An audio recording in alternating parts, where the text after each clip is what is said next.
Yes, very important. They were putting things on the YouTube. Who Um, is they?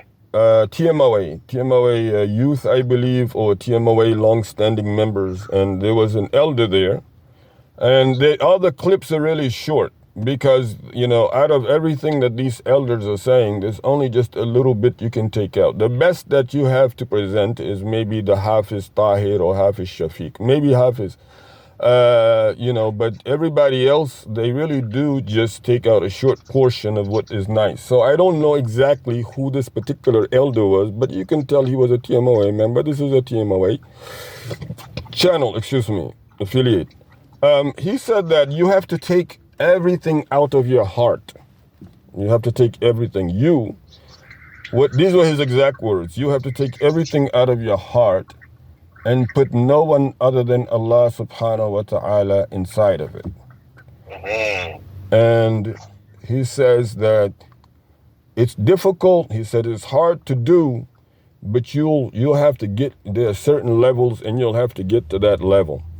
He said, and right, I don't know if he's, everything is directly, recorded or somehow specific. I mean, everything is connected, but from that, after he said it's difficult, but there are different levels. Then immediately he says, and dealing, immediately he says,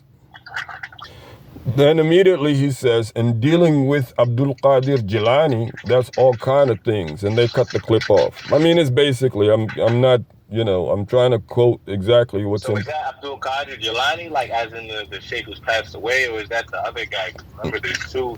I think the other guy, Mubarak Jilani, is Abdul Qadir Shah Jilani. I don't think his name was Abdul Qadir Jilani. No, he's referring to, the Baghdadi, Abdul Qadir Jilani. He's referring, because, and that's another problem, like people are calling him Abu, because I had a talk with my own son about that. I was like, I better not hear you calling anybody other than your walking, alive father, Abu. Hold up, just to speak on that as well. There's a hadith that I recently learned that said that if you take another man as your father, and this is something even I was you know what I'm saying, like, because I had a role model, you know what I'm saying, you know him, who I even considered as a father or a father figure in Islam, and I can go into the story. It was about Rasulullah sallallahu and his adopted son, I believe it was. Right. Like he had took him as his adopted son, and then it said, Allah may be revealed, and Allah forgive me if I'm wrong. You might be able to correct me. You cannot take a man who is not your actual father as the likeness of your father, especially if your actual father, is still alive. Not only since your father is alive, but he is actually involved in your life. He's involved in your life. But the point is that Allah subhanahu wa ta'ala says, "Udu'uhum li'abaihim." Call them from that in which is given to them, the names that are given to them, call them from their father's name. People have to come to the realization about the right that Allah subhanahu wa ta'ala has given to the father. And if you take that right away, which is again having the child called somebody else's father, then you took the right of the husband away. Again, in the case where, you don't mind talking to another man, you don't mind speaking to him in private because of your belief system. To where you've gotten your husband off the phone, or he has no business that you're going to travel to Pakistan. That's none of his business. And you're going over there cooking and cleaning or whatever. He still does not care. Okay. You've taken away the manhood of a father figure, the manhood of a husband. What is left? You understand? What is left? You're left with just, you understand, the skirt, the women, and she's, you understand. But that is the reality. But I want to stick to something. I want to touch on something very, very, very important pertaining to your siblings who used to ostracize you. There are 9 of them or 8 of them. When your mother made the apology and you saw them when you came back from Puerto Rico or Costa Rica, what was their reaction? I mean, did they apologize? Did they give you an idea as to when they spoke what came to sense, what made sense to them? That's actually a good question. I don't remember. I remember just being happy for real that they had there was an open dialogue now, because before it was if you say anything bad about my sheikh, then you must not be a Muslim type of vibe going around. So it was good for them to be able to listen to what I had to say, and then we could even because by that time I think they were actually studying the RCF videos, and they were seeing other people coming out against what I'm saying, whatever was being spoken out against. So it was actually let me ask her myself. She's actually here. Well, Mary, back from full on TMOA and actually look at the thing. Risala Ruhi, what is that? Risala Ruhi, there was, I don't remember what directed me towards it, whether it was an RTWIP episode or whether it was something else. But it was in my Amazon cart because it's a book. It's a book. Uh-huh. And I was told that I was asking my Umi why I believe in the six sultans. Uh-huh. And someone told me that you could find the answers in that. So I knew about the book because I was planning on buying it. Uh-huh. But then the episode came on, and it was shirk. Uh-huh. The concept, I never understood or knew that the concept and the root of the sultans was what it was. My whole life I had never had it explained to me. So I just thought that it was just a title that someone had. But when the Risala Ruhi and the young man went through it, and the fact that it said that you could call them Allah and all these things, that was just like, it blew my mind, because I always said that I was willing to stay in the Jamaat even though I knew about the administration. Oh, okay. The faults of the administration, the what's wrong in the communities, all these things that we just try to justify and say this is in all communities and everything like that. It was like, for me, that wasn't enough of a reason to leave the Jamaat, because I was like, my sheikh. Uh-huh. And I was like, my sheikh, he's this and that. So when you kept on telling me, well, where? Right. Well, what does this say? Well, what is it and how? And I was like, look, and I found myself wondering why I couldn't answer. Uh-huh. And it didn't make sense that every time there was a question, I didn't have anything else to respond except for it is what it is. Yeah, this is what my Umi and Abu told me. My Umi told me. My Abu told me. This is my sheikh. So when I finally saw the Risala Ruhi thing, and then I asked my Umi about it, and she didn't have anything to say. Then I asked my Abu. My Abu said the most outlandish, ridiculous thing that I can't even repeat.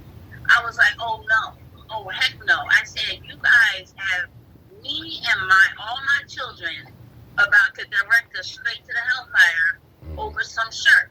Because once you take away Jelani's divinity and everything is BS. It's just a bunch of mediocre crap that you always knew. I always knew that the Jamaat was mediocre, substandard crap. But I always felt that the spiritual, esoteric aspect of so that just made it supersede and elevated it. It made us superior because of that, even though every other education was bull crap. Every other education was incompetence, was elitism, was cronyism, was like, what the heck? And I've been thinking that since we moved here. I swear, I almost had a nervous breakdown when we first moved here, because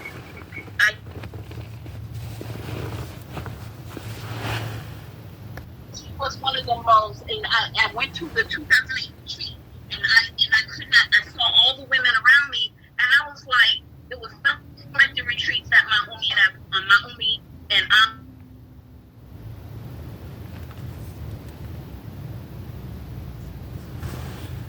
event-based community, cultural-based community. Other than that, no substance. I'm talking about no people, because I'm one of the people who wrote the songs. Right. I'm one of the people who wrote the knots. I'm one of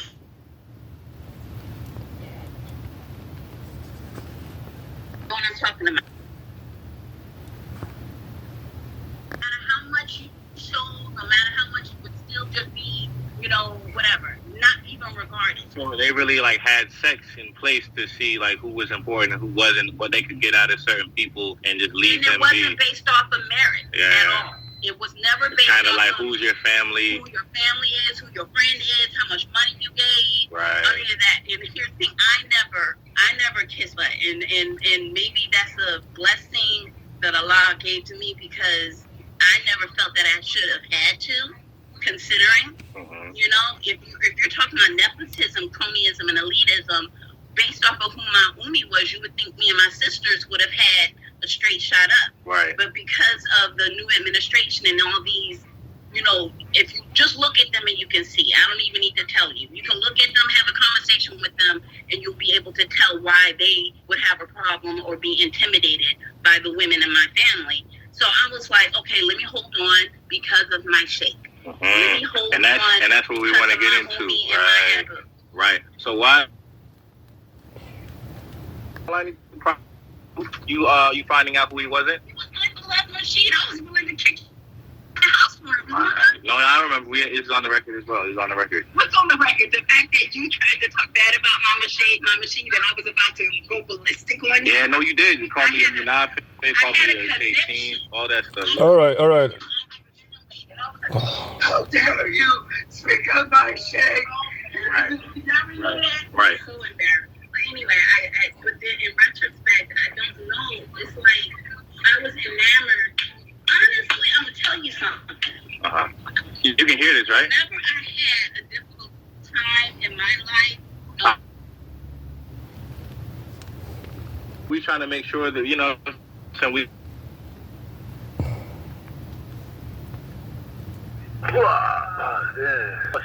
All right, so she got mad at you for insulting her sheikh. But what was it about Risala Ruhi that really got to her? And what question did she have about Risala Ruhi? I didn't have a question about Risala Ruhi. I thought that it was the source to understanding who he was and what the Seven Sultan was. And then when I finally got a hold of the information about it, it was blatant shirk and deviation. It's like there was no way to even try to color it or justify it. I had never seen anything. I never knew that that's what it meant in all my life. I had never known that being a sultan, a fakir, meant what the book was. And then I went and started Googling and asking about Sultan Bahu, who was the person who wrote the book. And then I Googled that, and that didn't make sense. His whole bio sounded like nonsense. And it just sounded like a bunch of romanticized Hindu / whatever mashup meant to seem like